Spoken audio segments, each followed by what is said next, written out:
Nah, keruntuhan kerajaan Yahuda ini Wak membuat rakyatnya yang masih tersisa ini dibuanglah itu ke Babilonia untuk dijadikan budak. Nah, menurut sejarah Wak, rakyat Yahuda yang memang tersisa itulah yang menjadi cikal bakal bangsa Yahudi. Hai, wassalamualaikum warahmatullahi wabarakatuh. Terima kasih sudah klik video ini. Oke, jadi di malam Rabu ini seperti biasa aku akan kembali lagi menyapa kalian dengan menceritakan sebuah kisah sejarah tentang asal-usul kaum Yahudi. Pembahasan kita kali ini bisa dibilang cukup berat, Wak. Jadi mohon disimak baik-baik ya, supaya nggak terjadi kesalahpahaman gitu di antara kita. Karena sebelum aku masuk ke ceritanya, Wak, aku mau ngajak kalian dulu untuk sama-sama memahami arti Yahudi itu sendiri, Wak ya. Jadi nih, Wak ya, istilah Yahudi memiliki dua makna yang berbeda. Pertama nih, Yahudi yang merujuk kepada sebuah etnis atau suku bangsa. Jadi macam ada suku Jawa, suku Melayu, suku Sunda, dan suku-suku lainnya. Ini ada suku Yahudi nih. Dan yang kedua adalah Yahudi yang mengacu pada sebuah agama atau kepercayaan. Yahudi sebagai agama ini juga memiliki istilah lain yang dikenal dengan nama Yudaisme. Ya, nah sampai sini paham nih Wak ya. Jadi ada Yahudi sebagai suku bangsa dan ada pula Yahudi sebagai agama. Nah, yang akan aku bahas di video ini nih Wak ya, secara khusus adalah Yahudi sebagai suku bangsa atau etnis dari sudut pandang Islam. Ingat, sudut pandang Islam. Jadi rujukan yang aku pakai untuk meriset materi ini adalah artikel-artikel maupun juga ceramah-ceramah dari beberapa ustadz dan juga ahli tafsir. Ya, nah mulai dikit nih Wak. Jadi sebagaimana kita ketahui dalam Islam, kaum Yahudi ini kan seringkali dilibatkan dengan kaum Bani Israel. Nah, Bani Israel sendiri memiliki kisah yang memang cukup unik. Sampai-sampai kata Bani Israel ini Wak ditemukan sebanyak 41 kali loh di dalam Al-Quran. Nah, kenapa dia bisa unik? Nah, disinilah aku mau ceritain sedikit Wak. Jadi nggak usah lama-lama, kita langsung masuk aja lah ya ke apanya itu. Cek ada.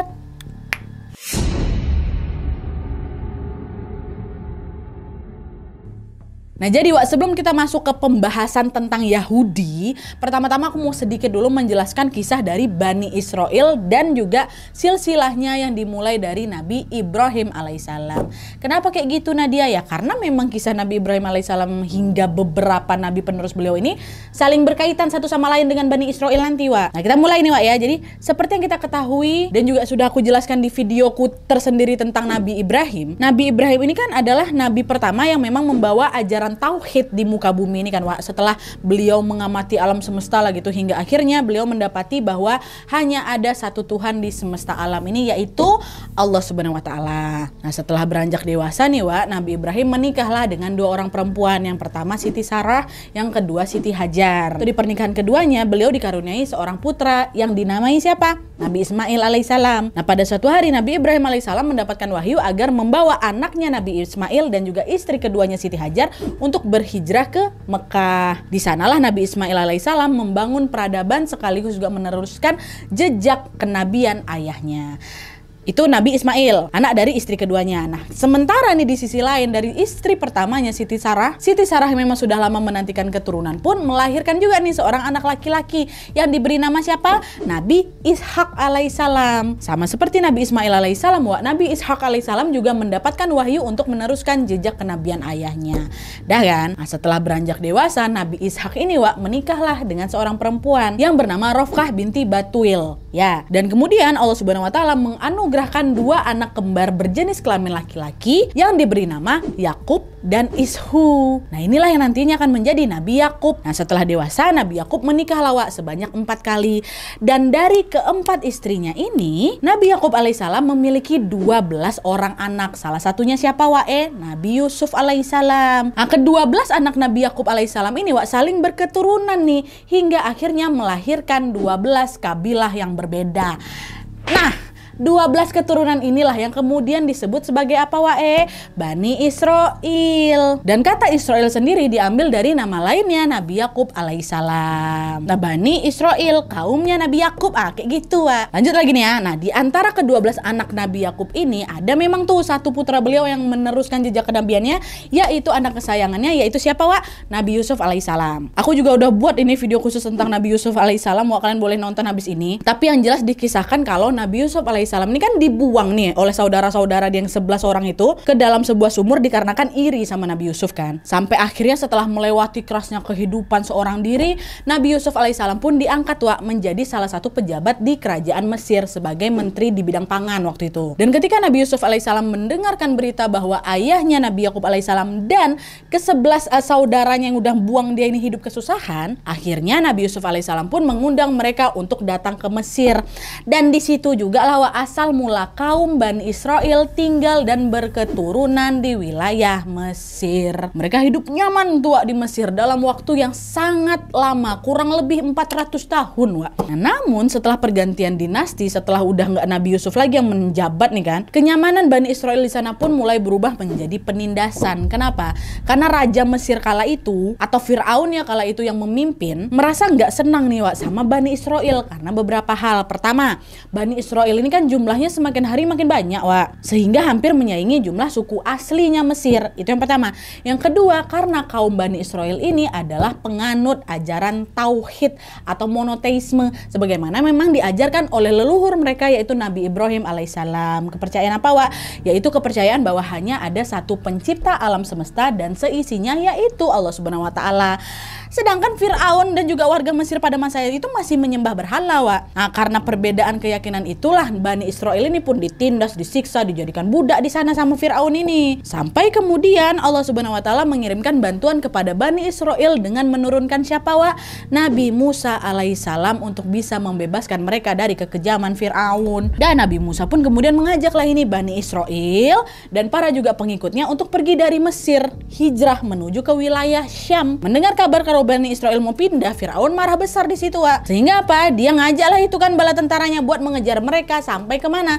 Laut Merah. Sesampainya di Laut Merah, kaum Bani Israel yang jadi bingung kan gimana caranya kita melintas Laut Merah yang sebesar ini. Dan yang seperti kalian tahu di tengah kebingungan itu Allah Subhanahu wa taala lagi-lagi memberikan pertolongan dengan memberikan Nabi Musa alaihissalam sebuah mukjizat. Dan sebagaimana yang diabadikan dalam surat Asy-Syura ayat 63, secara tiba-tiba atas izin Allah Subhanahu wa taala Laut Merah itu pun terbelah pakai tongkatnya Nabi Musa kan. Nah, dari situlah Nabi Musa sama Bani Israel berhasil melewati Laut Merah sedangkan Fir'aun sama bala tentaranya itu tenggelamlah di dasar lautan. Dah, selamatlah ini kan Bani Israel nih dari kekejaman Fir'aun dan bala tentaranya. Bisa nih mereka pergi dari Mesir atas bantuan Nabi Musa dan juga Allah Subhanahu wa taala. Nah, sampai sini ngerti ya? Lanjut lagi.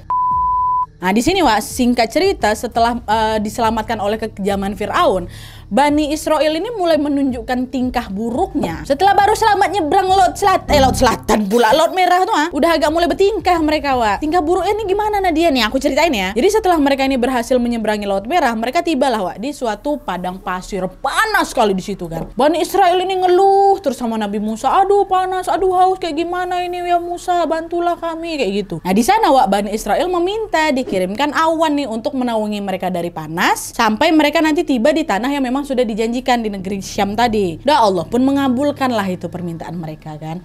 Gak cuma mengirimkan awan Allah Subhanahu wa taala dengan kemurahan hatinya juga menurunkan bekal makanan supaya kaum Bani Israel ini gak kelaparan. Tapi disitulah bukannya bersyukur, Bani Israel ini selalu mengeluh dan merasa tidak puas terhadap apa yang sudah mereka terima. Gak cukup sampai di situ aja ada bahkan ya sebuah riwayat yang mengatakan bahwa Bani Israel ini bersikap angkuh gitu loh karena mereka memanggil nama Nabi Musa tanpa penghormatan apapun. Kalau misalnya kita di Islam kan kita macam wajib menyebut Nabi Muhammad dengan julukan Rasulullah Sallallahu Alaihi Wasallam kan. Mereka enggak Musa, hai Musa, kayak gitu. Dan nggak sampai di situ aja selain itu mereka ini juga berani menentang kenabiannya Nabi Musa alaihissalam dengan berkata apa? Hai Musa, aku akan mempercayaimu kalau kamu menunjukkan Allah itu seperti apa, kata mereka. Nah, Nabi Musa yang merasa sangat sedih dengan sikap Bani Israel pun akhirnya memutuskan pergi nih menenangkan diri di Gunung Thur untuk bisa bermunajat. Dan di sana beliau pun menitipkan tanggung jawab mengurus Bani Israel kepada saudaranya. Siapa? Nabi Harun alaihissalam untuk memang beberapa saat ke depan gitu. Setelah selesai bermunajat di sana, baliklah lagi nih kan Nabi Musa ke tempatnya kaum Bani Israel ini. Nah, tapi sekembalinya Nabi Musa ke tempat Bani Israel ini, di sini Nabi Musa terkejut ketika mendapati Bani Israel malah berbuat syirik. Mereka malah nyembah patung sapi dari emas tua. Disembah sama mereka, patung tuh dibuat sama sebuah bangsa namanya bangsa Samiri katanya. Padahal di situ Nabi Harun alaihissalam sudah menentang habis-habisan loh, Wak. Namun di sini Bani Israel sama sekali tidak mengindahkan perintah Nabi Harun alaihissalam. Dan di titik ini Nabi Musa betul-betul dibuat murka dengan perbuatan kaumnya yang juga membangkang. Bahkan nih, Wak, ya, menurut sebuah riwayat Nabi Musa ini sampai membanting sebuah batu tulis yang memang dibawa beliau dari hasil bermunajat hingga hancur berkeping-keping. Padahal batu tulis itu apa, Wak? Batu tulis itu berisi Taurat dalam wujud aslinya loh, Wak. Kitab Taurat dalam wujud aslinya tuh pecah. Udah sampai semarah itu Nabi Musa, Wak. Tapi rupanya kemarahan Nabi Musa ini belum cukup membuat Bani Israel sadar diri, Wak. Enggak. Mereka kembali lagi membangkang, mereka kembali lagi menyepelekan perintah Allah. Hal ini ditunjukkan mereka pada saat Nabi Musa dan Bani Israel ini hendak memasuki tanah yang dijanjikan. Allah Subhanahu wa taala memerintahkan Bani Israel untuk bersujud dan juga bersikap rendah hati ketika masuk ke tanah yang dijanjikan ini.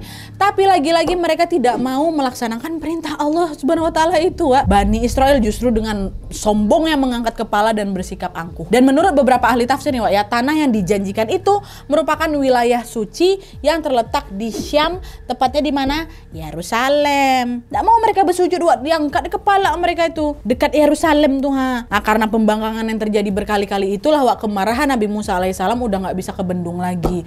Allah Subhanahu wa taala yang mengetahui kekecewaan Nabi Musa alaihissalam akhirnya memberi Bani Israel hukuman berupa larangan menginjak tanah yang sudah dijanjikan ini selama 40 tahun. Dan akibat hukuman itu Bani Israel jadi kebingungan nih mencari tempat singgah. Sehingga apa, ya udah mereka cuma berputar-putar di gurun aja. Dan hal itu terus berlangsung sampai kemudian Nabi Musa alaihissalam wafat, Nah, barulah setelah berjalannya waktu, kaum Bani Israel ini baru bisa sampai ke tanah yang dijanjikan setelah hukumannya dicabut, yaitu saat 40 tahun berlalu. Dan kala itu mereka sudah dipimpin oleh Nabi Daud alaihissalam. Nah, di masa kepemimpinan Nabi Daud lah, Wak, Bani Israel ini berhasil memasuki Yerusalem melalui Gunung Sinai namanya. Tapi di sini mereka baru bisa masuk ke Yerusalem aja ya, Wak. Wilayah-wilayah Kan'an atau Palestina yang lain sama sekali belum bisa mereka kuasai, Wak. Nah, singkat cerita, setelah Nabi Daud alaihissalam wafat, Bani Israel dipimpin oleh penerusnya Nabi Daud alaihissalam, yaitu Nabi Sulaiman alaihissalam. Nah, di masa kepemimpinan beliaulah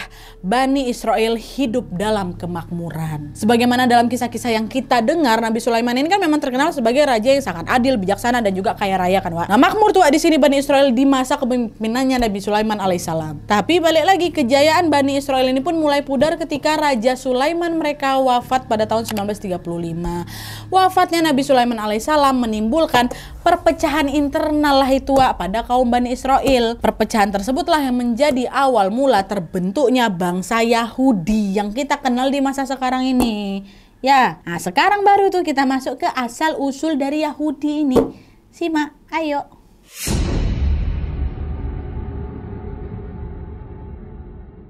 Nah, sebelum aku lanjut ke ceritanya, Wak, kalian masih ingat kan tadi aku bilang apa? Kalau kaum Bani Israel ini kan terdiri dari 12 kabilah dari keturunannya Nabi Yakub alaihissalam, ya kan? Nah, dari 12 kabilah itu, Wak, ternyata mereka saling bertegang ini hingga terpecahlah itu menjadi dua kubu. Nah, kubu pertama ini terdiri dari 10 kabilah Bani Israel, dan mereka semua bersepuluh ini mendirikan pusat pemerintahan di wilayah utara yang beribu kota di Sumeria, dan pemerintahan itu mereka sebut sebagai Kerajaan Israel. Ya, nah sedangkan kubu kedua merupakan dua kabilah sisanya tuh, yaitu kabilah Yahuda sama kabilah Bunyamin. Nah, mereka juga mendirikan pusat pemerintahan, Wak, di bagian selatan bawahnya nih dengan nama Kerajaan Yahuda yang ibu kotanya terletak di Yerusalem. Jadi yang utara ini adalah Kerajaan Israel, si kubu pertama, sementara di selatan ini adalah Kerajaan Yahuda, si kubu kedua. Ya, dah tuh seiring berjalannya waktu, kedua kerajaan dari dua kubu berbeda ini memiliki nasib yang berbeda-beda pula, Wak. Berbeda gimana nih, Nadia? Aku cerita lah ini satu-satu ya. Jadi, Wak, ceritanya pada tahun 738 sebelum Masehi, pasukan Assyria di bawah pimpinan Raja Tiglat-Pileser III menyerang kerajaan Israel. Kubu pertama tuh yang ada di utara tuh. Penyerangan tersebut membuat seluruh warga kerajaan Israel kocar-kacir. Hal ini membuat mereka lagi-lagi mengalami perbudakan dan juga kesengsaraan. Tapi meskipun demikian, Wak, warga kerajaan Israel ini belum mau menyerah. Sampai pada tahun 721 sebelum Masehi, mereka berencana berencana untuk melawan kembali supaya bisa mendapat kebebasannya. Akan tetapi Raja Sargon II, penerus pemimpin Assyria yang pertama tuh, udah terlebih dahulu mengetahui rencana pemberontakan tersebut. Akhirnya sebelum rencana itu terlaksana, Raja Sargon II ini pun langsung melakukan penyerangan besar-besaran hingga apa? Bangsa kerajaan Israel ini pun jadi tercerai-berai, belum sempat lagi mereka melawan udah diserang duluan. Nah, menurut catatan sejarah, sebagian besar dari penduduk lamanya ini, penduduk lama tanda kutip, udah pada meninggal dunia semua dan tidak diketahui lagi penerusnya. Nah, keturunan kerajaan Israel inilah kemudian dijuluki sebagai apa? 10 suku Israel yang hilang. Dan memang dari kubu pertama yang ada 10 kabilah tuh kan, pada hancur semua, dihabisi sama Raja Sargon II kayak gitu sebelum mereka melawan balik. Nah, itu cerita dari kubu pertama atau dari kerajaan Israel. Kita lanjut lagi ke cerita kerajaan kedua atau kubu kedua, yaitu kerajaan Yahuda yang ada di selatan. Nah, jadi pada tahun 606 sebelum Masehi, gantian nih, kerajaan Yahuda ini juga diserang sama pasukan Babilonia di bawah komando Kaisar Nebukadnezar. Ya, dalam penyerangan itu mereka berhasil menduduki kota Yerusalem dan juga melakukan pembantaian besar-besaran terhadap warga Yahuda ini. Nah, pasukan Babilonia ini ya tidak hanya merampas harta benda aja, tapi mereka ini juga turut membakar Yerusalem dan juga Baitul Maqdis. Parahnya lagi, pasukan Babilonia ini juga membunuh raja terakhir Yahuda, yaitu Sidkia bin Yawakim. Nah, dengan meninggalnya Raja Sidkia ini, kerajaan Yahudi pun dinyatakan berakhirlah itu pada tahun 587 sebelum Masehi. Nah, keruntuhan kerajaan Yahuda ini membuat rakyatnya yang masih tersisa ini dibuanglah itu ke Babilonia untuk dijadikan budak. Nah, menurut sejarah rakyat Yahuda yang memang tersisa itulah yang menjadi cikal bakal bangsa Yahudi. Mereka menetap di Babilonia hingga beberapa abad lamanya. Sampai akhirnya pada tahun 160 Masehi, wilayah Babilonia ini kan ditaklukkan sama pasukan Romawi itu yang dipimpin sama siapa? Julius Caesar kan? Nah, dipegang tuh sama kerajaan Romawi itu. Dan setelah berganti pemerintahan dari Babilonia ke Romawi ini, di sinilah bisa dibilang bangsa Yahudi mulai bisa menghirup angin segar. Kenapa? Karena mereka langsung dibebaskan dari perbudakan serta diberikan kesempatan untuk menjadi pejabat kerajaan Romawi. Mereka juga diperbolehkan untuk balik kampung lagi, menginjak tanah Yerusalem tuh boleh. Pokoknya di masa ini bangsa Yahudi ini menjalin hubungan yang akrab kali lah sama bangsa Romawi kan. Nah, tapi hal ini juga tidak berlangsung lama. Kenapa? Karena lagi karena kesombongan dan juga keangkuhan Yahudi, hubungan mereka yang semula baik-baik saja secara perlahan-lahan mulai memburuk. Dan tuh gak lama kemudian terjadilah nih perang besar antara dua bangsa itu, bangsa Yahudi sama bangsa Romawi. Dan perang itu pun berakhir setelah pasukan Romawi yang dipimpin oleh Kaisar Adrianus menghancurkan Yerusalem. Nah, dan setelah memenangkan perang ini, Adrianus juga menghukum bangsa Yahudi dengan apa? Dengan cara mengusir mereka dari wilayah mengusir mereka dari wilayah Yerusalem. Pergi kalian semua dari Yerusalem ini. Padahal pertama-tamanya baik-baik aja itu kan. Itulah karena kesombongan nih, perang lagi. Nah, bubarlah ini kan, keluarlah mereka dari wilayah Yerusalem, dan sebagian besar dari mereka akhirnya larilah itu ke Mesir, ada yang ke Afrika, ada yang ke Spanyol, ada yang ke Eropa, ke Asia, ke Syam, ke Khaybar, Madinah, India, ke Cina sampai ke Habsyah. Momen perginya Yahudi dari tanah Yerusalem inilah yang merupakan awal mula bangsa mereka menyebarlah itu di berbagai wilayah di muka bumi ini kan. Nah, singkat cerita beberapa abad kemudian Yerusalem ini jatuhlah ke tangan kekuasaan Islam. Tepatnya pada masa apa? Masa kekhalifahan Umar bin Khattab yang berhasil mengalahkan penguasa Romawi kala itu. Setelah Umar bin Khattab radhiyallahu anhu wafat, kekuasaan Yerusalem pun berada di tangan dinasti Umayyad yang berpusat di Damaskus. Dan setelah dinasti Umayyad ini runtuh, Yerusalem ini pun kemudian dikuasai oleh dinasti Abbasiyah dan dilanjutkan lagi ke dinasti Fatimiyah. Akan tetapi pada tahun 1095 Masehi, kekuasaan atas Yerusalem ini sempat berpindah tangan juga ke kaum Nasrani. Kemudian pada tahun 1516 Masehi, Yerusalem ini berhasil kembali ditaklukkan oleh dinasti Islam, tepatnya pada masa Kekaisaran Ottoman atau Utsmaniyah kan. Namun setelah Kekaisaran Ottoman ini diruntuhkan oleh pasukan Inggris pada tahun 1917, sebagian orang Yahudi yang sudah tersebar di berbagai negara ini balik lagi lah itu ke Yerusalem untuk mengklaim tanah leluhurnya. Dan yang seperti kalian dengar di berita-berita, mereka tidak hanya mengklaim Yerusalem saja, tapi juga menindas warga Palestina. Hal ini mereka lakukan sekaligus untuk berupaya menguasai wilayah Palestina yang lain. Kayak gitulah Nah, jadi itu aja yang bisa aku simpulkan dari tentang asal-usul kaum Yahudi, Wak. Menurutku Allah Subhanahu wa taala udah baik kali sama mereka dengan menurunkan beberapa nabi loh untuk menuntun mereka menuju ke kebaikan. Tapi sayangnya mereka selalu merasa tidak puas dan mengkufuri nikmat Allah Subhanahu wa taala berulang-ulang kali. Semoga Allah selalu senantiasa menjadikan kita hamba yang bersyukur, Wak, ya amin ya rabbal alamin. Sebenarnya kisah tentang Yahudi ini masih banyak kali, Wak. Masih panjang kali. Dan yang aku ceritakan ini cuman garis besarnya aja lah. Semoga kalian juga nggak meledak juga otak kalian. Ini yang bisa aku sampaikan di bagian amannya lah, Wak, menurut aku. Sisanya kalian bisa cari sendiri aja lah, Wak, ya. Tapi aku pengen dengar kali pendapat kalian soal asal-usul Yahudi dari penjelasanku barusan. Kalau memang ada yang kurang atau keliru bisa kalian perbaiki atau kalian tambahin aja di kolom komentar di bawah, Wak, ya.